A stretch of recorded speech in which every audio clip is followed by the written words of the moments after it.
فرما وہ جنتی طبقہ ہے جو میرے اور میرے صحابہ کی سنت پر عمل کرے. تو متعین ہو گیا نا حدیث شریفی میں. اچھا اب مثلا آپ غالب یہ کہنا چاہتے ہیں بہت سے وہ کام ہم کرتے ہیں جو صحابہ نہیں کرتے تھے, جس کو مجھ نے بدعت کہتے ہیں. ٹھیک ہے. صحابہ ہوائی جہاز میں بیٹھے, آپ گئے ہوائی جہاز میں کہیں یا نہیں؟ تو یہ ناجائز کام کیا آپ نے. صحابہ کرام ریل گاڑی میں بیٹھے, آپ نے ریل گاڑی کا سفر تو کیا ہوگا. صحابہ بس میں بیٹھے, آپ تو جاتے ہیں روزانہ بس میں بیٹھ کے یا نہیں؟ مسئلہ کیا ہے دیکھیں بتاؤں آپ کو, اصول کیا ہے. حضور علیہ الصلوۃ والسلام نے حضرت معاذ ابن جبل کو, توجہ فرمائیے, یمن کا قاضی بنا کر بھیجا. یہ دونوں حدیث ہیں, حضرت ابو موسیٰ اشعری اور حضرت معاذ ابن جبل, دونوں کی حدیث کا متن تقریباً ایک. آپ نے قاضی بنا کر بھیجا, حضور نے ان سے انٹرویو کیا, فیصلے کیسے کرو گے؟ کہا میں پہلے قرآن مجید میں دیکھوں گا. فرمایا اگر وہ قضیہ قرآن مجید میں نہ ہو تو کیسے فیصلہ کرو؟ کہا میں حدیث میں تلاش کروں گا. فرمایا اگر وہ حدیث میں نہ ہو تو پھر کیا کرو گے؟ انہوں نے کہا میں قرآن حدیث سامنے رکھ کر اپنی رائے قائم کروں گا, جس کو فقہ کہتے. جب انہوں نے یہ کہا کہ قرآن حدیث کو سامنے رکھ کے اپنی رائے قائم کروں گا, اس کا مطلب جو علم والا آدمی ہے قرآن و سنت کی روشنی میں اپنی رائے قائم کرنے کا اس کو حق ہے, جس کو تفقہ کہتے ہیں. حضور فرماتے نہیں نہیں نہیں, اگر قرآن میں مسئلہ نظر آئے تب تو جواب دینا, حدیث میں تب جواب دینا. اور اگر کوئی قضیہ ایسا ہے کہ جس کا قرآن حدیث میں ذکر نہیں تو ان کو بھیج دینا, کہنا جاؤ بھائی ہمارے پاس فیصلہ نہیں. تو پھر تو اسلام مکمل نہیں ہوا. حضور علیہ السلام جب یہ سنا کہ میں قرآن و سنت کو سامنے رکھ کر اپنی رائے قائم کروں گا, نے کہا اللہ تبارک و تعالی تیرا شکر میں ادا کرتا ہوں کہ تو نے میری امت میں ایسے بندے پیدا فرمائے. تو اس کو کہتے ہیں تفقہ. سمجھے؟ حالات کو دیکھ کر.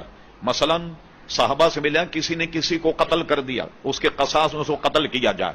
یہ ملے گا کسی نے بس کے نیچے داب کے اس کو مار دیا, تو اس زمانے میں تو گاڑی نہیں تھی, بس نہیں تھی. اب نیا نئی جزیہ لائیے, اب یہ پتہ لگ جائے کہ یہ خطأً نہیں ہے, جان کر کے کسی نے گاڑی کے نیچے کسی کو داب دیا مارنے کے لیے, تو ظاہر ہے کہ اس کو بھی اس کے قصاص میں قتل کیا جائے. تو یہ ساری چیزیں جو ہیں علم و فضل سامنے رکھنے کے بعد علماء نے مسائل کی تخریج کی کہ ایسا ہو تو کیا حکم ہے, ایسا ہو تو کیا حکم ہے. شبلی جو سنی حنفی نہیں تھا, ایک مورخ ہے, وہ اپنی کتاب النعمان میں لکھتا ہے کہ امام اعظم ابو حنیفہ نے جب دیکھا سلطنت عباسیہ میں کہ سلطنت اسلامی بڑھتی جا رہی ہے, ساری دنیا پر اسلام آ جائے گا, یہ مسئلہ بھی ہو سکتا ہے, یہ مسئلہ بھی پیش ہو سکتا ہے, یہ مسئلہ پیش ہو سکتا ہے. امام اعظم نے اپنے اصحاب کو 11 لاکھ مسائل املا کرائے, 11 لاکھ مسائل املا.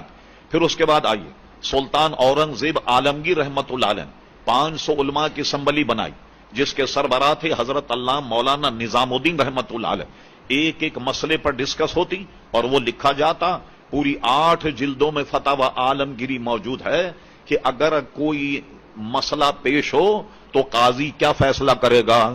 یہ ساری چیزیں الحمدللہ ہم سے پہلے علماء نے لکھ دیا.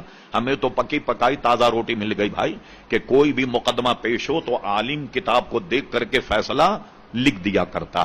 اور یہ سب سے بڑی اس کی دلیل یہ ہے کہ حضور علیہ السلام کے زمانے سے یہ طبقہ چلا آ رہا ہے. ورنہ آپ بولیے اہل حدیث یہ بھی ایک فرقہ ہے یا نہیں؟ انگریزوں کے زمانے میں آیا, خود ان کی کتاب موجود ہے, یہ غیر مقلد کہلاتے تھے, میرے پاس ثبوت موجود ہے, حوالہ موجود ہے, ضرورت ہو تو مجھ سے لے جائیے. انہوں نے انگریزوں کو درخواست دے کر کے کہا کہ ہمیں سرکاری کاغذات میں اہل حدیث لکھا جائے, غیر مقلد نہ لکھا جائے. آج سے 34 برس پہلے جشن دیوبند منایا گیا 7 سالہ, تو اب دیوبند کی عمر کتنی ہوئی؟ 134 سال. ہم اہل سنت و جماعت الحمدللہ صحابہ کرام علیہم رضوان سے اب تک چلے آ رہے ہیں. اور ایک بات, جتنے غوث اقطاب ہیں آپ ان کی سیرت پڑھ لیں. یہ کون تھے؟ یہ وہابی تھے, دیوبندی تھے, غیر مقلد تھے, کون تھے؟ یہ سب کے سب سنی تھے. ان کے ملفوظات پڑھ لیجئے آپ. تو جن کے پاس اتنے گویا اولیاء کرام موجود ہیں, کوئی اپنے آپ کو کہے کہ بھائی ہم حق پہ ہیں, تو ذرا اپنے علماء کی کوئی سیرت کی کتاب دکھا دو, کتاب الکرامات ہی دکھا دو اپنی. لوگوں نے جمع ہو کے کتاب چھاپی, اس کا نام رکھا عجائبات علماء دیوبند.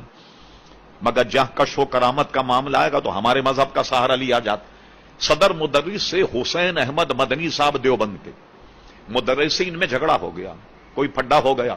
ایک صاحب حسین احمد مدنی سے ملنے کے لیے آئے تو سخت سردی میں دیکھا کہ حسین احمد مدنی صاحب پسینے میں شراب اور پوچھا خیریت تو ہے؟ ارے کہنے لگے کیا بتاؤں، یہ جو ہمارا آپس میں جھگڑا ہوا ہے نا دیوبند میں، حضرت نانوتوی صاحب جو ہیں وہ اپنے جسم انصری کے ساتھ تشریف لے آئے، یعنی مرے ہوئے ان کو کئی برس ہو گئے، اور آنے کے دم مجھ سے کہا حسین مدنی تم کسی پھڈے میں مت پڑنا، وہ مجھے منع کر کے چلے گئے۔ لیے صاحب لائے بھی تو ہماری مذہب کی لائے، یہ کشف و کرامت تو ہماری مذہب میں ہے نا، دوسرے مذہب میں تو نہیں، تو اس لیے ہمیں اپنے اہل سنت ہونے پر ایک رتی برابر بھی شبہ نہیں ہے کہ ہم لوگ حق پہ نہیں، الحمدللہ بالکل دل مطمئن ہے۔